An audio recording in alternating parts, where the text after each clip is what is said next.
Hi, I'm Valerie Engelhardt, and in this video I am going to be painting a pair of Egyptian blue lotuses.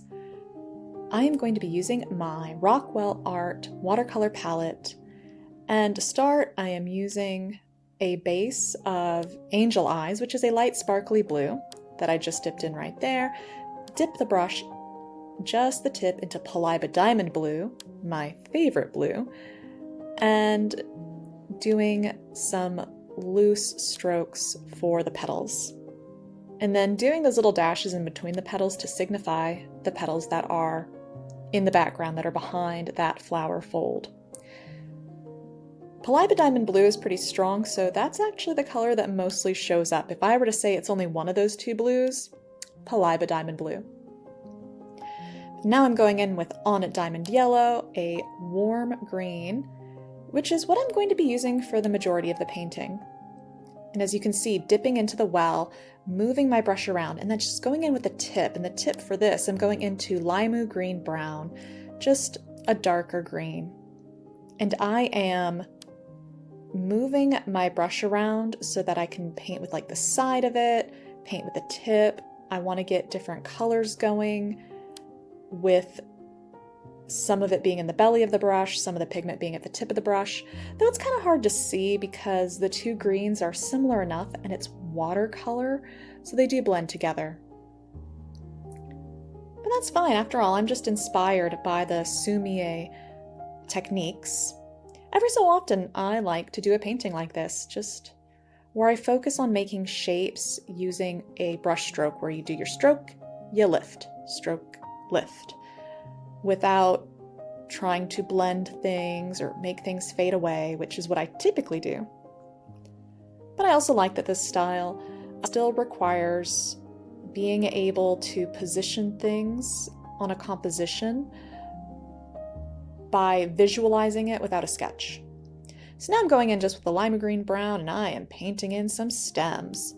Another thing with the style is the stems usually have a curve to them, and I like the flow that it gives.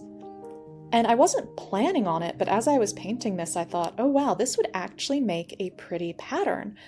So at some point I am going to see if I can turn this into a repeating pattern. And the entire stage of this painting, where I'm building up the buds, the flower, the lily pads, is all done with this large brush that I bought many years ago, back when the Daniel Smith store in Seattle was, well, still there. Well, those pre-pandemic years.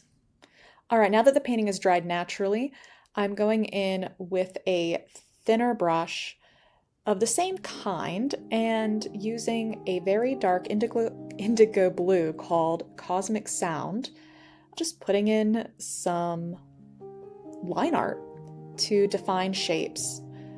And I want to go in confidently. Once I make a stroke, you lift, you leave it. No going over it. Whatever's there is there. And I do like that approach. It does force confidence. And really, as long as you approach something confidently, even if something is a mistake, most people probably won't know it's a mistake.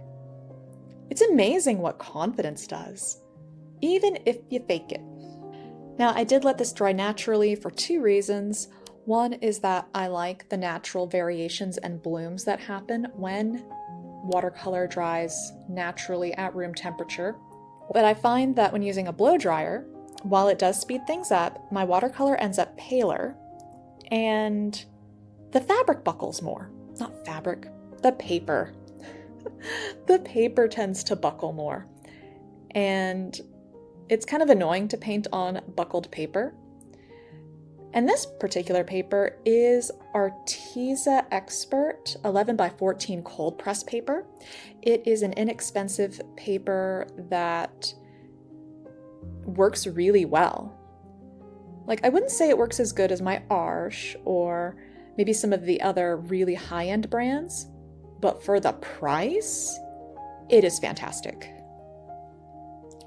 And this is actually done on the back of another painting.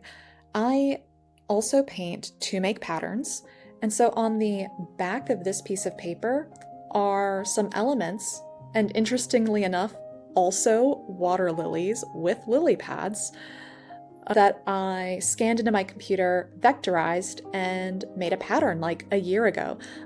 If paper is still usable, I don't throw it out because I can always use it for studies, for squeezing out paint to act as a custom palette, or if, a big piece of paper is pretty clean, I can paint a whole new painting on the back. Now I've just been outlining the petals of the flower, and I am adding a bit of outline to those rear petals, and that really brings them into focus enough that it doesn't make me guess, what are those dashes? That's weird. It's like, oh, okay, yeah, those are petals. And I don't know if you can see it, but there are some orange marks, probably from Brushwork powder, it looks like, in the middle left of my paper. But I have no intention of selling the original of this. It's got stuff on the back, it's heavily used, but it still scans very well and is easy to clean in Photoshop, so I can still make art prints or stickers, or, like I intend to do, try and make a pattern. For surfaces like wallpaper. Wallpaper is probably one of my most popular items for patterns. Although I will say upholstery fabric has been on an uptick. Now, even though I could leave it like that, I did want a bit more depth in the painting, particularly these lily pads, so I'm using still that liner brush and going into the lima green brown, and notice I'm using the side of the brush, not just the tip, and doing just a stroke per segment to, give a little more visual interest, give it some depth. And I do think that much improved it. Now, I did speed up this video to 150%, but overall this painting took like less than 20 minutes. So this is a real easy one to just fit into your day somewhere. Just a few colors, a couple brushes, you're good to go. And here's the finished painting.